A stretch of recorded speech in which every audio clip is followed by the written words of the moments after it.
Collège national des gynéco-obstétriciens français ainsi que la Haute Autorité de santé viennent d'éditer des recommandations, donc qui datent de décembre 2017, sur la prise en charge de l'endométriose. Ces recommandations sont assez larges puisqu'elles balayent le diagnostic clinique, les examens complémentaires, la prise en charge médicale, chirurgicale et puis bien sûr la prise en charge de la fertilité qui est une des grosses problématiques et un des gros enjeux de l'endométriose. Il n'y a pas de véritable nouveauté. Je pense que les anciennes recommandations étaient obsolètes par rapport à notre pratique actuelle. Néanmoins, ces nouvelles recommandations entérinent plusieurs points.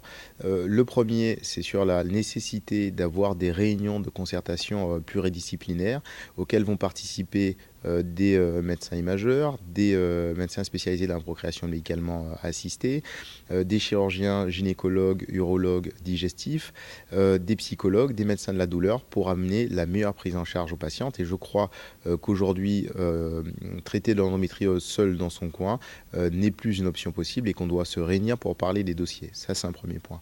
Un autre point est celui de la conservation. On en parle de plus en plus.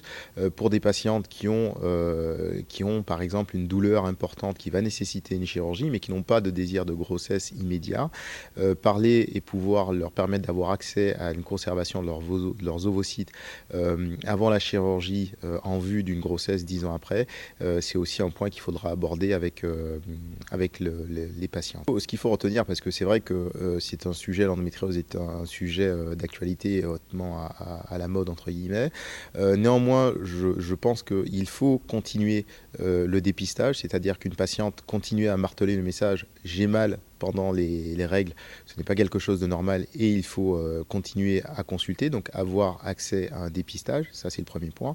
Et puis deuxièmement, il faut rassurer, c'est-à-dire qu'il y a différentes formes d'endométriose et toutes les patientes qui ont endométriose n'ont pas forcément des douleurs qu'on n'arrive pas à calmer ou ne sont pas infertiles et beaucoup arrivent à tomber enceinte spontanément.